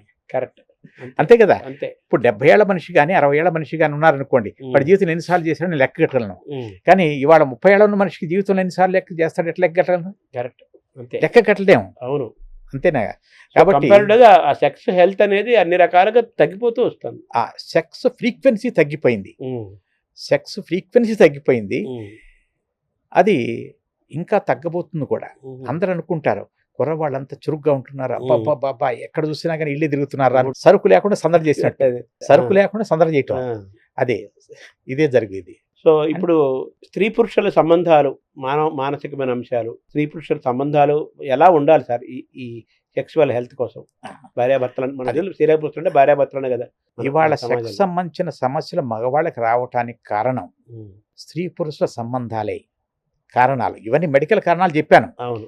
కానీ మగవాళ్ళల్లో సెక్స్ సంబంధించిన కష్టాలు రావటానికి ఇవాళ ఇవన్నీ సోషియాలజీలో వస్తాయి. ఏమిటంటే ఉదాహరణకి ఒక 50 సంవత్సరాల క్రితం వరకు సెక్స్ అంటే మగవాడు చేసేది, 2 భాష వర్ణించండి, మగవాళ్ళు చేసేది, ఆడవాళ్ళు చేయించుకునేది. అంటే ఆడవాళ్ళు సంభోగంలో ఒక ఆబ్జెక్ట్, తినే ఆబ్జెక్ట్ అంతే, తినేవాడు వీడు. దాని తర్వాత ఏమిటి, సమభోగం రావాల్సి ఉంటది. అంటే 2 వర్డ్స్ ఉండే, సంభోగం వేరు, సమభోగం వేరు, ఈక్వాలిటీ రెండిట్లోనూ. అంటే సెక్స్ అనేది ఒకళ్ళ కోసం చేసేది, అంటే సెక్స్ అనేది మగవాడి సంతోషం కోసమని ఆడవాళ్ళు ఒప్పుని చేసేది, అంతే. అడ్జస్ట్మెంట్ ఆ రోజు అంతే. ఆడవాళ్ళకి సెక్స్ సంబంధించిన దాంట్లో అసలు సెక్స్ చేయటం ఆడవాళ్ళ యొక్క హక్కు కానీ, సెక్స్ సంతోషం చేయటం అనేది ఆడవాళ్ళకి కానీ కాదు. అంటే ఆడవాళ్ళ పాత్ర ఆ రోజు ఏమిటి, మగవాడికి సంతోషం ఇవ్వటం, నీ సంతోషం కాదు, వాడికి ఎప్పుడు వస్తే అప్పుడు చెయ్యి, అంతేగాని అప్పుడు ఆ రోజు అంతే. ఆ రోజు పిల్లల కోసమని కానీ, లేకపోతే మీ ఆయన ఎప్పుడు పిలిస్తే అప్పుడు, అంతవరకే. అంటే నీకు అనేది ఆ రోజు లేదు. ఇప్పుడు కొద్దిగా వచ్చిన తర్వాత నాకు ఇబ్బంది కలిగినప్పుడు నేను రాను అనే స్థితికి దాటిపోయాయి. ఇప్పుడు నాకు కూడా సంతోషం కావాలి అంటే నిజమైన సంభోగం అనేది వేరు మాట. సమభోగం అంటే నాకు కూడా కావాలి అన్నారు. నాకు కూడా కావాలి అని డైరెక్ట్ ఎవరో చెప్పరు. నాకు కూడా కావాలి అనేది వచ్చిన తర్వాత దాన్ని మగవాడు యాక్సెప్ట్ చేయలేకపోతున్నాడు. అంటే నేను చెయ్యాలి, దాంట్లో ఎట్టి కష్టం వస్తుందంటే వెరీ సింపుల్ లాజిక్. సెక్స్ చేసేటప్పుడు ఒక మగవాడికి ఉద్రేకం వస్తాయి, అప్పుడు సెక్స్ చేయగలరు. అమ్మాయికి ఉద్రేకం ఉన్నా లేకపోయినా ఆమె అభ్యంతరం పెట్టుకుంటే చాలు, కోఆపరేషన్ వేరు, ఈ పని అయిపోతుంది. అభ్యంతరం పెట్టకపోతే చాలు, తన పని అయిపోద్ది. కరెక్టే కదా. కరెక్టే. ఇంతకుముందు వరకు అదే ఉండేది. కానీ ఇప్పుడు ఒకవేళ అమ్మాయికి గనక సెక్స్ కోరిక వచ్చింది అనుకోండి, అంటే అప్పుడు అమ్మాయికి సెక్స్ కోరిక అవసరం లేదు, పని అయిపోతుంది. ఉదాహరణకు అమ్మాయికి సెక్స్ కోరిక వచ్చింది అనుకోండి, అప్పుడు అబ్బాయిని గనక అప్రోచ్ అయితే వాడి కోరిక లేదు, అంటే అబ్బాయికి సెక్స్ కోరిక లేకపోతే సెక్స్ జరగదు. ఈడుగా మూడు ఆ వాతావరణం జరగదది. సిద్ధమై ఉండాలి వీడు. సెక్స్ జరగదు. ఉమ్, అమ్మాయికి సెక్స్ కోరిక లేకపోయినా సెక్స్ జరుగుద్ది. అవును, రివర్స్ ఇది అదే అమ్మాయికి సెక్స్ కోరిక ఉండి అబ్బాయికి గనక ఆ టైంలో లేకపోతే జరగదు. జరగదు. కాబట్టి ఏమైంది, అరే ఈ అమ్మాయి నా దగ్గరకు వచ్చింది అంటే ఎవరు అడగరు, అవును. కానీ సిగ్నల్స్ని బట్టి ఆమె హీట్లో ఉందని తెలిసిపోతూనే ఉంటుంది. ఆ వచ్చినప్పుడు తను చేయలేకపోయేసరికి తను చిన్న చూపు చూసుకుంటున్నాడు మనిషి. ఇది చాలా ముఖ్యమైన కారణం. ముఖ్యంగా మగవాళ్ళల్లో చాలా ముఖ్యమైన కారణం. అంటే ఏమిటి, ఆ అమ్మాయి ఇష్టపూర్వకంగా వచ్చినప్పుడు తనకు మూడ్ లేదు. మగవాడికి మూడ్ లేకపోతే ఏ పని చేయలేడు. పర్ఫార్మెన్స్. కాబట్టి పెర్ఫార్మెన్స్ లేకపోయేసరికి ఏమవుతుంది, ఆ అమ్మాయి ముందు చిన్నబోతున్నాడు. ఆ అమ్మాయి కిసుక్కుని నవ్వచ్చు, నిరాశపడవచ్చు, లేకపోతే తను నిందించుకుంటాడు అబ్బాయి. ఇన్ఫీరియారిటీ సైకలాజికల్ వచ్చేస్తే అయిపోయిన తర్వాత మొన్న వచ్చిందే నాకు కాలేదే, ఇవాళ వస్తే ఏం చేయాలి అంతే. అంటే ఆ అమ్మాయి రాకముందు వీడు ఫెయిల్ అయ్యాడు, మెంటల్గా ఫెయిల్ అయి ఉన్నాడు ఆల్రెడీ. అదే మెంటల్గా ఫెయిల్ అయిపోయినాడు అంతే. అంటే ఇది ఇవాళ కొత్త జనరేషన్ పీపుల్ లోపల సమభోగం ఎక్స్పెక్ట్ చేసిన ఆడవాళ్ళు ఉన్నప్పుడు జరిగే పనిది. సో దీనికి నివారణ ఉపాయం ఏంటి? దీనికి నివారణ ప్రధానికి ఒకటి ఉండదు. ఏమిటంటే ఇది మొట్టమొదట మగవాళ్ళు కానీ ఆడవాళ్ళు కానీ యాక్సెప్ట్ చేయటం. దాన్ని ఎవరు యాక్సెప్ట్ చేయట్లా. ఈ అమ్మాయి కూడా నేను పోయినప్పుడు వాడు రావట్లేదు, వాడు చేత కావట్లా అంటుంది కదా. అంతేగాని ఈ సింపుల్ లాజిక్ దీనికి ఏమైనా పెద్ద సైన్స్ కావాలా? అక్కర్లా, కామన్ సెన్స్ చాలు. మనం చేసే తప్పుడు పనులు సగం వాటికని కారణం కామన్ సెన్స్ లేకపోతే. ఇదే ఫెయిల్యూర్ లోపల. అంటే ఏమిటంటే ఇద్దరు పరస్పరంగా ఒకేసారి సెక్స్ జరగటానికి కోసమని, అంటే ఒకేసారి ఇద్దరి కోరిక కలగటమని చాలా అరుదుగా జరిగే సంఘటనలు. మరి అది ఎట్లా చేయాలి? ఎప్పుడు ఎటువంటి అవకాశం అప్పుడు చేయాలి. ఉదాహరణకి ఓ మనిషికి పొద్దున్న లేవగానే వాడికి కోరిక కలిగింది అనుకోండి, ఆ అమ్మాయి నేను టిఫిన్ చేసిన రావద్దంటది. వీడు ఆ అమ్మాయి ఇంట్లో ఖాళీగా కూర్చుని ఇంటికి వచ్చాక రాత్రి వాడు అలసిపోయి మోటార్ సైకిల్ మీద గంట సేపు డ్రైవ్ చేసుకొస్తాడు ట్రాఫిక్లో, వాడు నిద్రపోవడానికి ప్రయత్నం చేస్తాడు. అంటే ఇటువంటివన్నీ సరి చేసుకునే శక్తి ఎవరికి వాళ్ళ కుటుంబంలో ఉంది, దాన్ని సరి చేయలేరు. ఊళ్ళో వాళ్ళు ఎవరో సరి చేయలేరు, దాన్ని ఎవరు సరి చేయలేరు. ఎవరికి వాళ్ళు తన లైఫ్ స్టైల్ బాగు చేసుకోవటం. అంటే సెక్స్ కూడా లైఫ్లో ఒక భాగమే. సెక్స్ ఫెయిల్యూర్ ఒకసారి వచ్చేంత మాత్రాన అతను పనికిరాని వాడు కాదు అనే జ్ఞానం గనక అబ్బాయిలకు కానీ అమ్మాయిలకు కానీ వస్తే సొల్యూషన్ అదే వచ్చేస్తుంది. చాలా బాగా చెప్పారు. తర్వాత ఇప్పుడు ఈ సరే ఫస్ట్ నైట్ కల్చర్ ఇంకా ఉంది. ఈ ఫస్ట్ నైట్ ఫెయిల్యూర్స్ ఎక్కువ ఉంటాయి అంటారు, నిజమేనండి అది? అవును, ఫస్ట్ నైట్ ఫెయిల్యూర్ రెండు రకాలు ఉంటాయి దీంట్లో. ఒకటి ఫస్ట్ నైట్ ఫెయిల్యూర్ అనేది ఒక్క ఇండియాలోనూ గల్ఫ్ కంట్రీస్లో మాత్రమే ఉంది.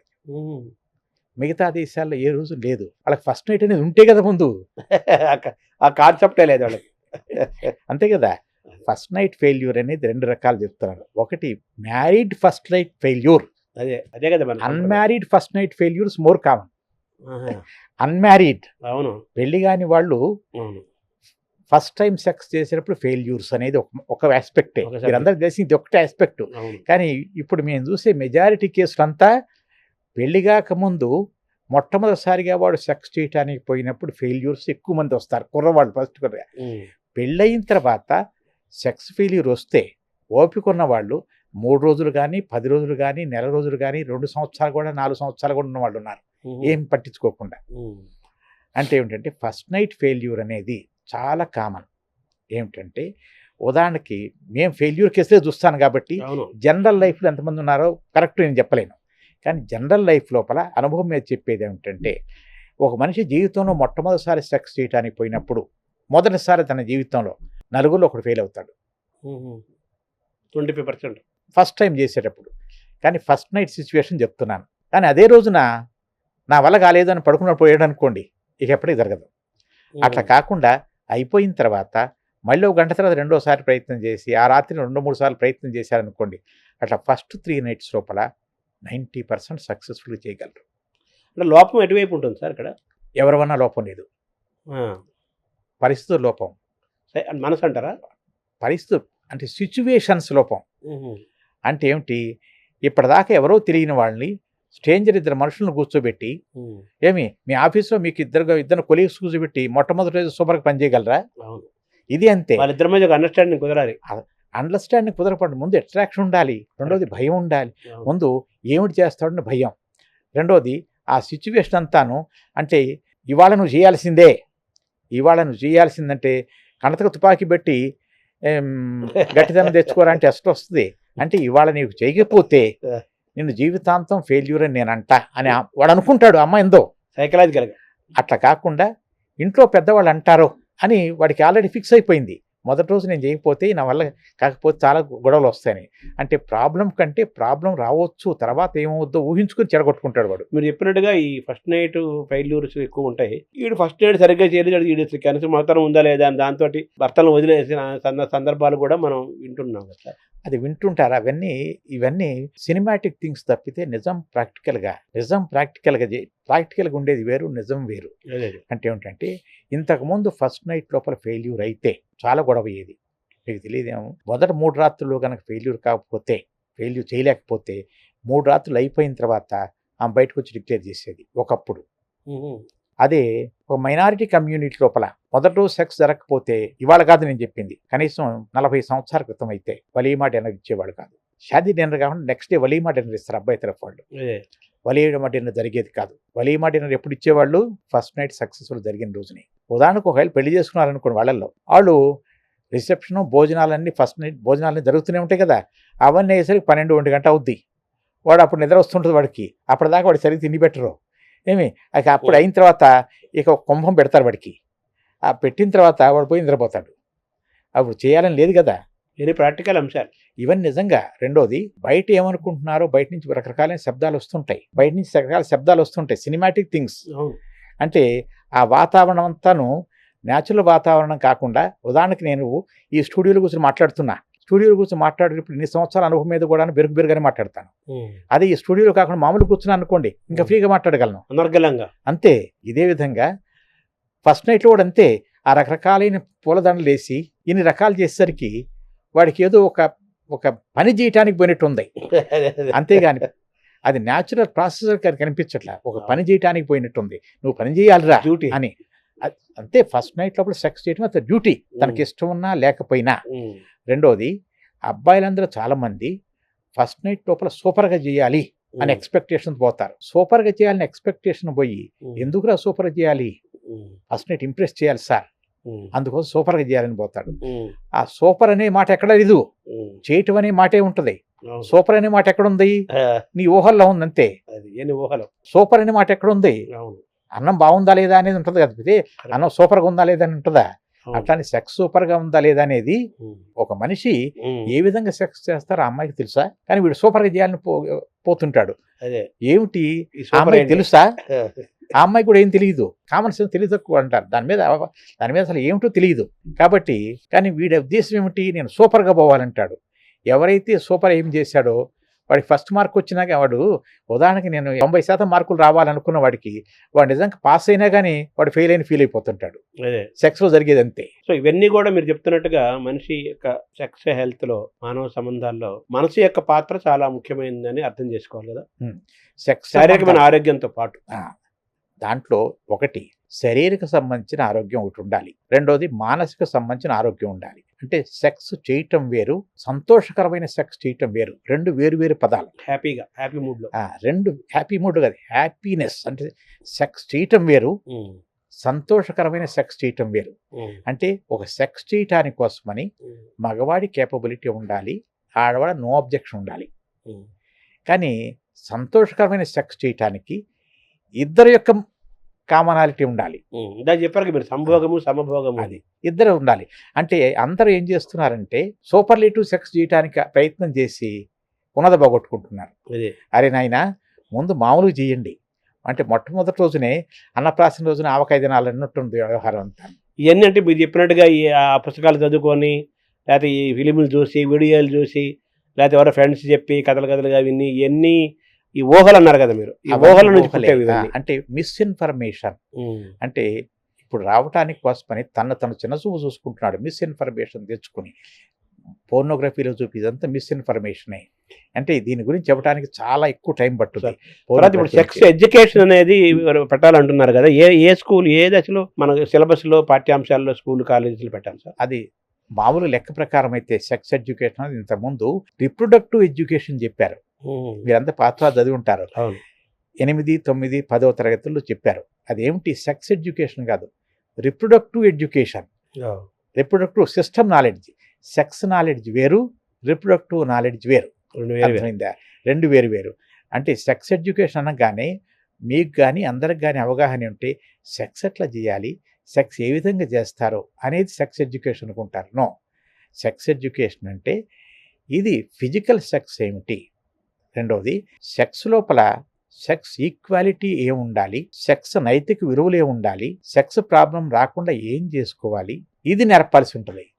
అంటే అందరికీ సెక్స్ ఎడ్యుకేషన్ అనగానే సెక్స్ ఎట్లా చేయాలో నేర్పుతారని చెప్పి అనే ఊహలు ఉన్నాయి తప్పితే సెక్స్ ఎడ్యుకేషన్ అంటే ఎవరికైనా కానీ, ఎంత పెద్ద వాళ్ళకైనా, ఎంత పెద్ద గొప్ప స్థాయిలో ఉన్న వాళ్ళకైనా సెక్స్ ఎడ్యుకేషన్ అంటే ఆడ మగ సెక్స్ సంబంధాలు, ఆడ మగ సమానమైన సెక్స్ సంబంధాలు, ఆడ మగ పరస్పరం గౌరవించుకోవటం, ఆడ మగ లోపల నీ సెక్స్ సంబంధించిన దానికి నేను సాయం చేస్తా, నా సెక్స్ సంబంధించి నీకు సాయం చేయటం, ఈక్వాలిటీ ఆఫ్ సెక్షువాలిటీ, ఇవన్నీ సెక్స్ ఎడ్యుకేషన్లో భాగం. కానీ అందరూ అనుకునేది ఆ పార్ట్ ఏమిటి, దాని పొడుగెంత, దాని లాభెంత, ఇవే అనుకుంటుంటారు. ఇవే అనుకుని దాన్ని వ్యతిరేకం చేస్తున్నారు. నిజంగా సెక్స్ ఎడ్యుకేషన్ అనేది ఇది బడిలో చెప్పాల్సిన అవసరం లేదు. 5వ సంవత్సరం నుంచి వాళ్ళ తల్లిదండ్రులు చెప్పాల్సి ఉంటారు. తల్లిదండ్రులు తర్వాతే టీచర్స్ అయితే పాఠం చెప్పగలరు. అది నేర్పాల్సిందంటే ఏమిటంటే ఇదే సెక్స్ ఎడ్యుకేషన్ చేయాలి, రేపులు చేయకుండా ఉండాలి. ఇవన్నీ ఊరిక అవగాహన లేని వాళ్ళ యొక్క బ్యూరోక్రాట్ పొలిటీషియన్ చెప్పేది, లేకపోతే టీవీ షోలో కూర్చొని చెప్పేవాళ్ళు తప్పితే డౌన్ టు ఎర్త్ ప్రాక్టికల్గా చూసే వాళ్ళందరికీ ఇవన్నీ ఏవి పనిచేసేవి కాదు. నువ్వు సెక్షులు వేసినా పనిచేసేవి కావు. దానికి కావలసింది చిన్నప్పటి నుంచి మగవాళ్ళకి ఆడవాళ్ళకి సెక్స్ అంటే ఏమిటి, ఎవరికి సెక్స్ హక్కులు ఉన్నాయి, ఏ సెక్స్ హక్కులు ఉన్నాయి, మన సెక్స్ హక్కులు ఏ విధంగా చేసుకోవాలి, ఎదుటి వాళ్ళ సెక్స్ హక్కులను ఏ విధంగా గౌరవించాలి అనేది కనుక నేర్పితే ఏ సెక్స్ ప్రాబ్లం లేకుండా పోతాయి. ఇవన్నీ తల్లిదండ్రులు నేర్పాలంటారు. అవును, లెక్క ప్రకారం తల్లిదండ్రులు నేర్పాలి. కానీ వాళ్ళకి తెలియదు కాబట్టి టీచర్లు చెప్పాలి. టీచర్లు చెప్తున్నారు, కానీ టీచర్లు చెప్పడానికి వాడి సిగ్గుపడిపోతాడు. అది ప్రాబ్లం. ఇవన్నీ టీచర్లు చెప్పడానికి కాబట్టి ఇవన్నీ అధిగమించాలి మనం. ఇవన్నీ జరిగేవి కాదు, ప్రాక్టికల్గా నిజంగా జరిగేవి కాదు. ఇందాక మీరు స్టార్టింగ్ అన్నారు, ఇంకో 10 ఏళ్ళకి కూడా రాదన్నారు. రాదు, జరిగేది కాదు. ఊరికి ఊహల్లో బతకడం ఎందుకు, నిజాలు తెలుసుకుందాం, నిజాలు నిజాయితీగా ఒప్పుకుందాం. ఈ క్రమంలో సార్ ఈ వాత్సాయన కామసూత్రాలు అనేది చాలా ప్రసిద్ధమైన పుస్తకం కాదు, దాని మీద మీ అభిప్రాయం ఏంటి సార్? వాత్సాయన కామసూత్రాలు అనేది అందరికీ తెలిసిన బొమ్మలు ఉంటాయి, దాని రకరకాల పొజిషన్స్ ఉంటాయి. కానీ వాత్సాయన కామసూత్రాలు చెప్పిన చాలా వెరైటీస్ ఉన్నాయి. అంటే ఏమిటంటే ఏ దేశంలో లేనటువంటి సెక్స్ నాలెడ్జ్ దాంట్లో ఇచ్చాడు. అది వాళ్ళకి నిజమా కాదా, దాంట్లో సగం నిజం కాదు నాకు తెలుసు. కానీ గుంభనంగా ఉన్న దాన్ని ఒక సబ్జెక్టుగాను దాంట్లో ఎవరికి తెలియదు ఏంటంటే సెక్స్ ఎట్లా చేయాలి, ఏ యాంగిల్లో చేయాలి, అవన్నీ అబ్సర్డ్ యాంగిల్స్, దాంట్లో చాలా వరకు పనికిరానివి. దాంట్లో ఒక చాప్టర్ ఏమిటి, పక్కింటి వాళ్ళ భార్యని ఏ విధంగా లైన్లో పెట్టుకోవాలి కూడా ఒక చాప్టర్ ఉంది దాంట్లో. అవి ఎథికల్ కాదు, అవి ఎథికల్ ఆనెథికల్ మన లేదు. ఎథికల్ ఒక రోజు లేదు, ఒకప్పుడు ఎథికల్ ఉండొచ్చు, అది ఆ కాలంకి. ఇవాళ మనం నాది ఎథికల్ అంటాం, మళ్ళీ 10 సంవత్సరాలు అది ఎథికల్ అవ్వచ్చు. అది ఎప్పుడో 100 ఏళ్ళ నాటి పుస్తకం కదా. కాబట్టి ఇది అందరూ చదివి తీరాల్సింది, అందరూ నేర్చుకోవాల్సిందే. కానీ నేర్చుకున్నంత మాత్రం దాన్ని పాటించాలని ఏం లేదు. ఎంతమంది వాత్సాయన కామసూత్రాలు చదివారు? చాలా తక్కువ. ఆ దొరక పుస్తకం కాదు కదా, అన్ని చోట దొరుకుద్ది. కానీ చదివారా? చదవలేదే. అంటే అందులో 50% అనవసరం అంటారా మీరు అంటుంది? దాంట్లో అనవసరం అని చెప్పట్లేదు. అంటే ఏమిటంటే పాతకాలం పుస్తకాలు రాసిన వాటి లోపల ఆ రోజు పరిస్థితికి అనుగుణంగా ఆ రోజు పబ్లిక్ ఏం చెప్పదలుచుకున్నాడో ఆయన రాశాడు. కాలమాన పరిస్థితులు ఆ రోజున సిచ్యువేషన్ లోపల ఏ విధంగా చేయాలో రాసి పెట్టాడు సమాజం. కానీ అది వాటికి అప్లై చేద్దామని అనుకోవటం వేరు. కానీ knowledge is something different. Knowledge, ప్రతి ఒక్క దాని నాలెడ్జ్ ఉండాలి. ఆ నాలెడ్జ్ నీకు ఉపయోగపడిందా లేదా అనవసరం అన్నమాట, కానీ నాలెడ్జ్ ఉండాల్సిందే. సో వాత్సాయన కామసూత్రాల వల్ల మనకు ఒక చదవాలి, జ్ఞానంగా చదవాల్సిందే, ప్రతి ఒక్కళ్ళు చదవాల్సిందే. దాంట్లో దానికంటే ముఖ్యమైనది సెక్స్ ఎడ్యుకేషన్ బుక్స్ చాలా మంది పాతకాలపు డాక్టర్లు రాసినవే. దాంట్లో సెక్షువల్ హెల్త్ రాసేది. ఉదాహరణకి నాకంటే పెద్ద అయినా చాలా అనుభవమైన డాక్టర్ సమరం గారు సెక్షువల్ హెల్త్ గురించి చాలా బాగా చెప్పాడు. చాలా బాగా ప్రపంచంలో అందరికంటే ఎక్కువ ఆయన చెప్పింది. బహుశా మేమంతా ఇన్స్పిరేషన్ ఉందా? లేదండి, అదేందుకు చెప్తున్నాను, it's a sexual medicine. I do understand. Sexual medicine వేరు, అంటే హెల్త్ వేరు, మెడిసిన్ వేరు. చెప్పారు. ఒక డిసీజ్ వచ్చినప్పుడు మేము ఉన్నాం, కరెక్ట్. కాంప్లికేటెడ్ ఉన్నప్పుడు మేము ఉన్నాం. దీంతో పనిలో పనిగా ఎవరొకళ్ళు చెప్పాలి కదా. ఎవరొకరు చెప్పాలి. అంటే అవును. సంబడి విత్ అథారిటీ చెప్తే ఎదురువాడు నమ్ముతాడని ఇప్పుడు సమరం గారు చెప్పేది అథారిటేటివ్ కదా. సమరం గారు చెప్పిన అథారిటేటివ్ అన్ని చెప్పేది కరెక్ట్ అయినవే, దాంట్లో ఏ తప్పు లేదు. కానీ డిసీజ్ వచ్చినప్పుడు ఏ విధంగా సరి చేసుకోవాలి, డిసీజ్ ఉన్నప్పుడు సరి చేసుకోవచ్చు, సరి చేయడానికి కావలసినటువంటి మందులు ఉన్నాయి, కావలసిన వసతులు ఉన్నాయి, కావలసిన టెక్నిక్స్ ఉన్నాయి, అంతవరకు చెప్తే చాలు. దాని తర్వాత వాళ్ళు డాక్టర్ దగ్గర రావటం వరకే వాళ్ళ పని, Correct. వచ్చిన తర్వాత చేయటం మా పని. అవును. అది కాబట్టి మీ- పబ్లిక్ కావాల్సింది ఒక వసతి ఉన్నది, దాన్ని ఏ విధంగా వాడుకోవాలో చెప్తే చాలు. మనకున్న ఈ మెడికల్ అడ్వాన్స్మెంట్లో ఇంత వ్యవస్థలో ఉన్న సౌకర్యాలని హెల్త్ని మన ఈ డాక్టర్లని సద్వినియోగం చేసుకోండి. శారీరకంగా ఆరోగ్యాన్ని పెంచుకోండి, మానసికంగా ఇంకా ఎక్కువ ఆరోగ్యంగా ఉండండి. ఇద్దరు కలిసి స్త్రీ పురుషుల మధ్య సంబంధాలు, ప్రేమలు వాళ్ళ మధ్య బాగా పెరగాలి. ఇవన్నీ పెరగాలి. పెరిగితే కానీ ఈ సృష్టి యొక్క మనిషి యొక్క సామాజిక జీవితం శాంతియుతంగా ఆనందంగా ఉండడానికి మూలం. అలాగే వాస్తవానికి కామసూత్రాలు కూడా కంపల్సరిగా చదవాలి. స్త్రీ పురుషులు ఇద్దరు చదవాలంటారు. నమస్కారం డాక్టర్ గారు.